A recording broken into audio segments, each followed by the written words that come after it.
Jadi sebenarnya Habib Segaf ini juga bermarga As-Segaf. Habib Segaf bin Mahdi As-Segaf juga bisa. Assalamualaikum sahabat-sahabatku semuanya, para subscriber semuanya. Kali ini admin akan mencoba menjelaskan biografi salah seorang wali besar yang sangat dermawan, yang pernah hidup di bumi Nusantara ini. Seorang yang sangat dikagumi, sampai-sampai dikatakan waktu itu di zaman modern seperti ini loh, masih ada orang yang seperti beliau. Siapa beliau? Yaitu Waliullah Al-Habib Segaf bin Mahdi bin Syekh Abu Bakar bin Salim. Baik, kita mulai.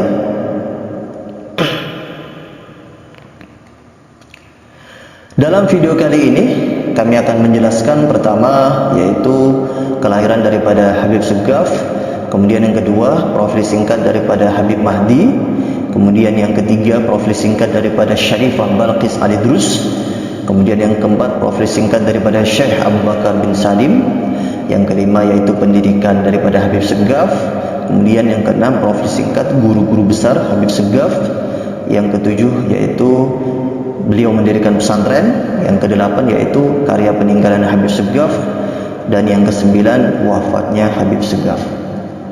Baik, langsung saja kita mulai pembahasan kita. Kelahiran daripada Habib Segaf. Waliullah Habib Segaf bin Mahdi bin Syekh Abu Bakar bin Salim itu lahir di Dompu, Nusa Tenggara Barat dari pasangan yang terhormat dan mulia, yaitu Habib Mahdi bin Idrus bin Syekh Abu Bakar bin Salim dengan Syarifah Balqis binti Hasan bin Salah bin Salim Al-Idrus, yaitu bertepatan pada hari Rabu 15 Agustus 1945 atau bertepatan 2 hari menjelang kemerdekaan Republik Indonesia. Dan beliau Habib Segaf ini merupakan anak sulung daripada 11 bersaudara.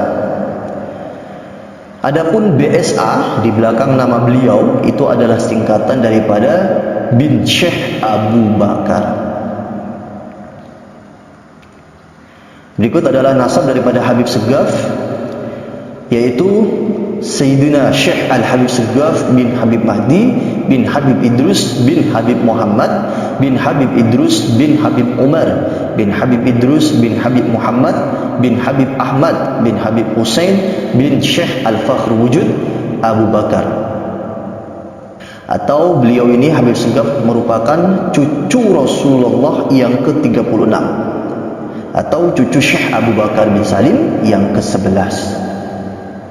Nah, berikut adalah profil singkat daripada Habib Mahdi bin Idrus, yaitu ayah daripada Habib Segaf. Nah, beliau ini adalah seorang pengusaha. Sekalipun pernah mengalami kegagalan, dan itu pas waktu Habib Segaf mondok di Darul Hadis Malang. Jadi pas waktu Habib Segaf itu mondok di Darul Hadis Malang, Habib Mahdi itu mengalami pailit ya, dalam dunia usahanya, sehingga dia tidak mampu membayar. Akhirnya Habib Segaf itu menjalani hidup di Pondok Darul Hadis dengan prihatin dan juga zuhud. Jadi sampai-sampai beliau itu Habib Segaf mengumpulkan sisa-sisa makanan daripada anak-anak santri-santri, kemudian ia makan. Subhanallah. Habib Mahdi ini memiliki 11 orang anak, dan Habib Segaf itu adalah anak pertama. Nah, beliau wafat pada 23 Februari 1986. Nah, ini adalah foto di mana Waliullah Habib Segaf berziarah ke makam ayahandanya. Saya tidak bisa membayangkan ya bagaimana bahagianya kedua orang tua beliau yang memiliki anak seorang Waliullah. Punya anak hafid Quran saja kita begitu bersyukur, apalagi ini adalah seorang wali Allah yang alim, punya pesantren gratis lagi. Subhanallah. Ya, mudah-mudahan kita semua kelak memiliki keturunan-keturunan yang soleh dan solehat, berkah kita mencintai para wali Allah Subhanahu wa ta'ala. Amin, Allahumma amin. Nah, berikut selanjutnya adalah profil singkat daripada Syarifah Balqis Al-Idrus, ibunda daripada Habib Segaf. Nama lengkap beliau adalah Syarifah Balqis binti Hasan Al-Idrus. Beliau Habib Hasan, ayahanda daripada Syarifah Balqis, itu wafat dalam usia 128 tahun. Usianya panjang. Dan beliau itu menikah dengan orang Bima bermarga bin Syekh. Ia dimakamkan di Palu.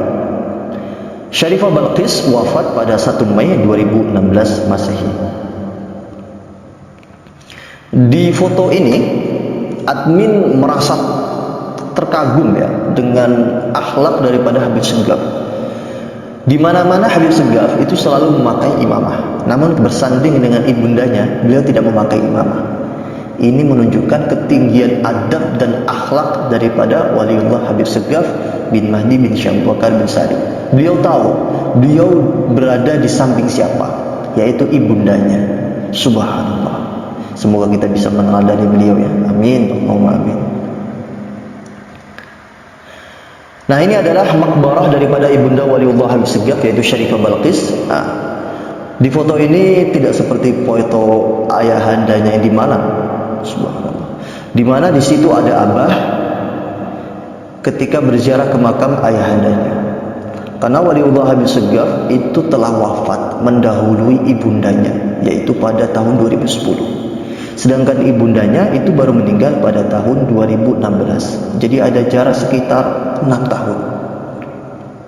Terima kasih Ibunda Syarifah Balqis telah melahirkan Waliullah Habib Segaf, sehingga puluhan ribu anak Indonesia bisa merasakan pendidikan gratis. Jazakillah khair. Nah, selanjutnya adalah profil singkat daripada Syekh Abu Bakar bin Salim. Di sini tampak makbarah Syekh Abu Bakar bin Salim yang selalu diziarahi oleh penduduk Yaman. Nah, nasab daripada Syekh Abu Bakar bin Salim. Nasabnya yaitu Syekh Abu Bakar bin Salim bin Abdullah bin Abdurrahman bin Abdullah bin Ali Imam Abdurrahman As-Segaf bin Muhammad Maula Dawileh bin Ali Sahib Al-Darak bin Ali Al-Ghuyur bin Al-Faqih Al-Muqaddam Muhammad bin Ali bin Muhammad Sahib Marbat bin Ali Khalid Qasam bin Alawi bin Muhammad bin Alawi bin Ubaidillah bin Ahmad bin Isa Ar-Rumi bin Muhammad An-Naqib bin Ali Al-Uraidi bin Ja'far As-Sadiq bin Muhammad Al-Baqir bin Ali Zain Al-Abidin bin Hussein bin Sayyidina Ali bin Abi Talib dan ibunda Sayyidah Fatimah Az-Zahra binti Rasulullah sallallahu alaihi wasallam. Allahumma shalli ala Sayyidina Muhammad wa ala ali Sayyidina Muhammad. Nah, Syekh Abu Bakar bin Salim ini adalah pembesar para wali di masanya. Beliau adalah wali kutub yang luar biasa. Nah, Habib Segaf ini dari jalur Syekh Abu Bakar bin Salim melalui putranya yaitu Husain. Setelah Syekh Abu Bakar bin Salim itu wafat, penggantinya adalah Husain. Nah, dari jalur Syekh Abu Bakar bin Salim ini terdapat beberapa pembesar-pembesar juga, yaitu Al-Imam Abdurrahman As-Segaf, kemudian ada Al-Faqih Al-Muqaddam Muhammad bin Ali. Jadi sebenarnya Habib Segaf ini juga bermarga As-Segaf. Habib Segaf bin Mahdi As-Segaf juga bisa. Cuman setelah Al-Imam Abdurrahman As-Segaf ini ada pembesar lagi, yaitu Syekh Abu Bakar bin Salim, maka anak cucu daripada Syekh Abu Bakar bin Salim itu menisbatkan kepada Syekh Abu Bakar bin Salim. Nah, anak Syekh Abu Bakar bin Salim ini juga banyak. Ada daripada Al-Hamid, ada juga daripada Al-Mukhdar. Jadi kalau marga Habaib ada Al-Hamid, Al-Mukhdar, Al-Haddar, itu adalah keturunan daripada Syekh Abu Bakar bin Salim. Tapi daripada Habib Segaf bin Mahdi, ini jalurnya istimewa. Kenapa istimewa? Yaitu jalurnya daripada putranya Syekh Abu Bakar bin Salim yang bernama Husain. Sayyidina Husain ini adalah pengganti khalifah daripada Syekh Abu Bakar bin Salim. Jadi jalur keturunan daripada Syekh Habib Segaf ini luar biasa. Ada Imam Husain, yaitu Syekh Husain, khalifah daripada Syekh Abu Bakar bin Salim. Di atasnya lagi ada Syekh Abu Bakar bin Salim. Di atasnya lagi ada Al-Imam Abdurrahman As-Segaf. Di atasnya lagi ada Al-Faqih Al-Muqaddam Muhammad bin Ali. Ini pembesar-pembesar yang luar biasa, makomnya sangat tinggi. Subhanallah, beruntung ya antum-antum semuanya yang sempat belajar bertemu langsung, salaman langsung bersama Waliullah Habib Segaf bin Mahdi bin Syekh Abu Bakar bin Salim. Ya, mudah-mudahan kelak kita dikumpulkan bersama beliau semuanya. Amin. Allahumma amin. Nah, Syekh Abu Bakar bin Salim ini adalah cucu Rasulullah yang ke-26. Kelahiran dan mujahadah daripada Syekh Abu Bakar bin Salim. Syekh Abu Bakar bin Salim itu dilahirkan di kota Tarim, Hadramaut, Republik Yaman pada hari Sabtu tanggal 13 Jumadil Akhir tahun 919 Hijriah. Nah, salah satu guru beliau yaitu Syekh Ma'ruf Bajamal itu berkata, Syekh Abu Bakar bin Salim dialah kutub zaman ini, pemegang kewalian yang akan Allah nampakkan melalui tangannya dakwah ini. Barang siapa yang Allah panjangkan umurnya telah akan melihat orang ini berkedudukan tinggi. Mataharinya senantiasa menerangkan umat la ilaha illallah. Tak seorang pun yang memperoleh seperti kedudukannya. Dialah wali zaman ini dan khalifah daripada Rasulullah sallallahu alaihi wasallam. Allahumma shalli ala sayyidina Muhammad wa ala sayyidina Muhammad. Nah, Syekh Abu Bakar bin Salim ini setiap harinya itu beliau memberikan kurang lebih 1000 potong roti kepada fakir miskin. Ini termasuk mujahadah daripada Syekh Abu Bakar bin Salim. Dan ini juga dilakukan oleh cucu yang ke-11 daripada Syekh Abu Bakar bin Salim, yaitu Habib Segaf. Beliau itu setiap hari memberikan makan santri kurang lebih 15.000 santri. Nah, jika dikalikan sampai 3 kali, berarti beliau Habib Segaf itu memberikan sebanyak 45.000, menyuapi 45.000 mulut santri. Subhanallah, sungguh teladan yang luar biasa.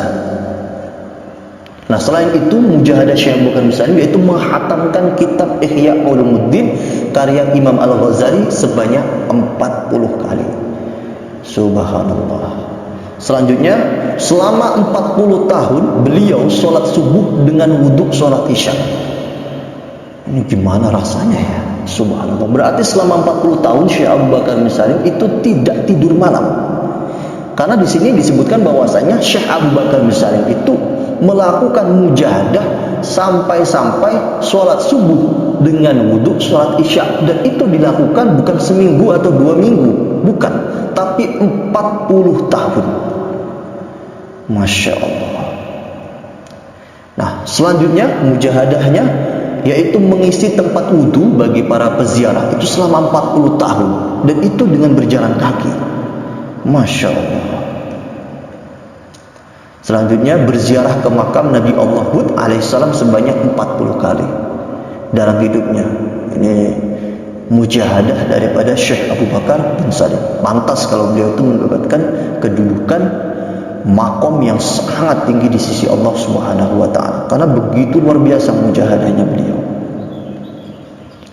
Nah, putra-putra daripada Syekh Abu Bakar bin Salim yaitu As-Sayyid Abdurrahman, As-Sayyid Ja'far, As-Sayyid Abdullah Al-Akbar, As-Sayyid Salim, As-Sayyid Al-Husain.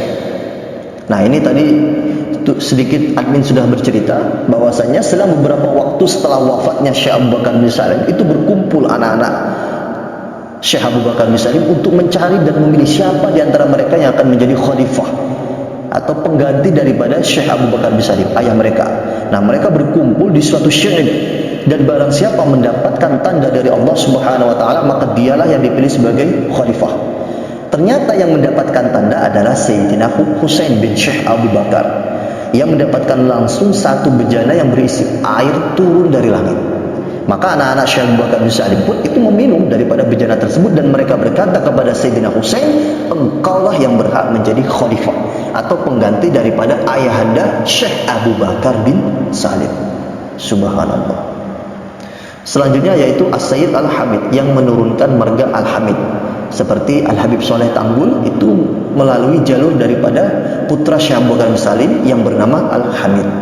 Selanjutnya As-Sayyid Umar Al-Musdar, kemudian As-Sayyid Hasan, As-Sayyid Ahmad, As-Sayyid Soleh, As-Sayyid Ali, As-Sayyid Syekhan, dan As-Sayyid Abdullah Al-Asghar. Ini yang kami sebutkan adalah putra-putra daripada Syekh Abu Bakar bin Salim. Ada juga putri-putrinya, namun tidak kami sebutkan karena para habaib itu mengambil jalur yaitu dari putra-putra. Nah, beliau wafat, Syekh Abu Bakar bin Salim wafat pada tanggal 27 Zulhijjah tahun 992 Hijriah. Makam beliau itu di tengah kota Ainat, sekitar 20 km dari kota Tarim. Adapun karya tulis daripada Syekh Abu Bakar bin Salim diantaranya yaitu Miftah Sarair wa Kanz Adz-Dzakhair. Kitab ini beliau karang sebelum usianya melampaui 17 tahun. Belum 17 tahun sudah mampu mengarang kitab. Masya Allah. Kemudian ada kitab Mi'raj Al-Arwah, membahas ilmu hakikat. Beliau menulis buku ini pada tahun 987 Hijriah dan menyelesaikannya pada tahun 989 Hijriah.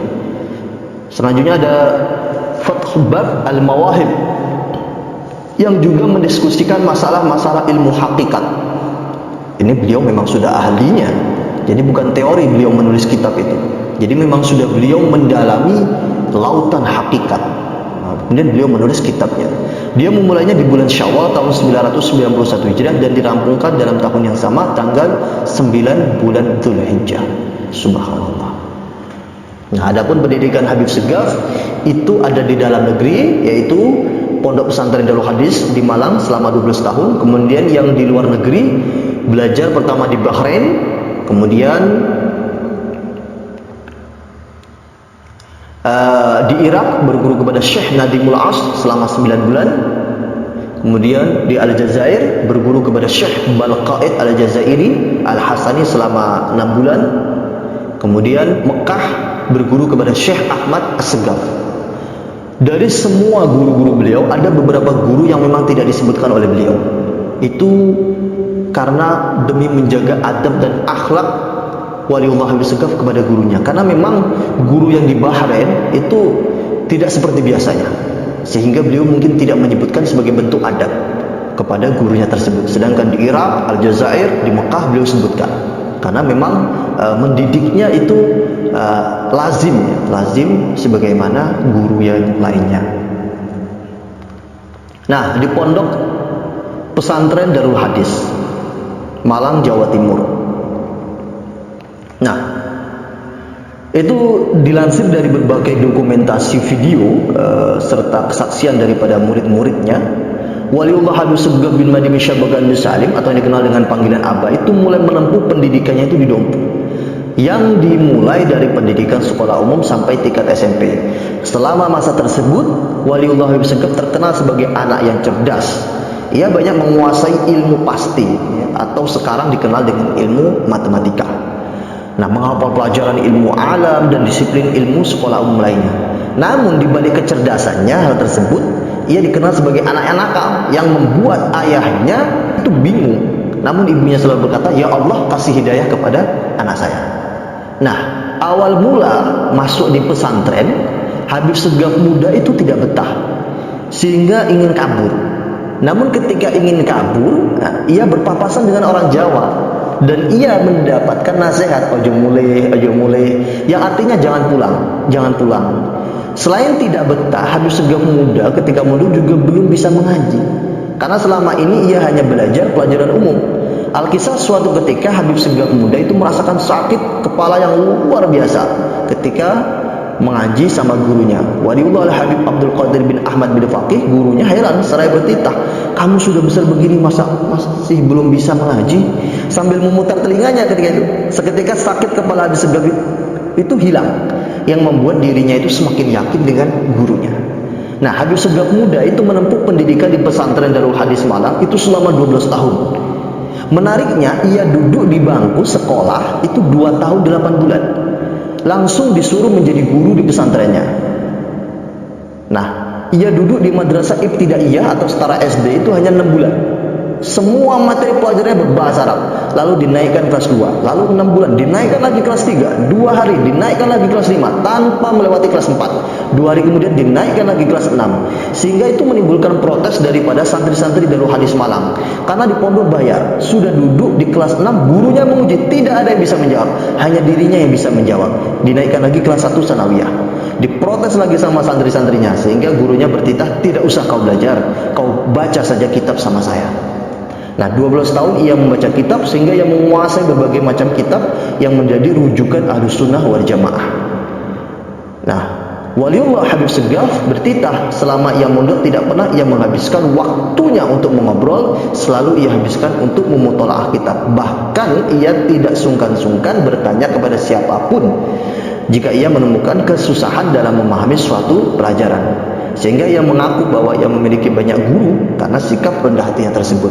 Dan di galeri Habib Segaf ini yang admin tampilkan, di situ tampak Waliullah Habib Segaf yang ditandai panah. Kemudian ada Waliullah Habib Segaf sedang mengajar di Pondok Darul Hadis Malang. Nah, ini setelah beliau mendirikan pesantren Al-Asriyah Nurul Iman di Parung Bogor. Ini beliau berziarah melihat pesantrennya dulu. Subhanallah.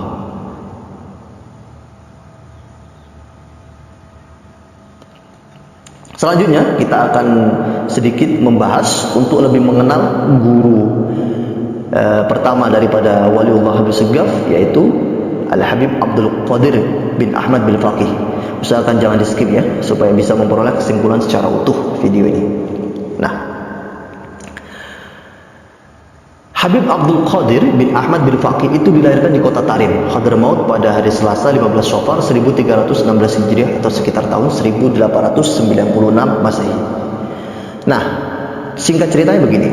Al-Habib Syekhan bin Hashim As-Segaf itu bermimpi bertemu Sultan Al-Auliya, yaitu Syekh Abdul Qadir Al-Jailani. Dalam mimpi itu Syekh Abdul Qadir Jailani menitipkan Al-Quran kepada Al-Habib Syekhan bin Hashim As-Segaf agar diberikan kepada Habib Ahmad bin Muhammad bin Faqih, yaitu ayah daripada Habib Abdul Qadir. Pagi harinya Al-Habib Syekhan menceritakan mimpinya itu kepada Al-Habib Ahmad.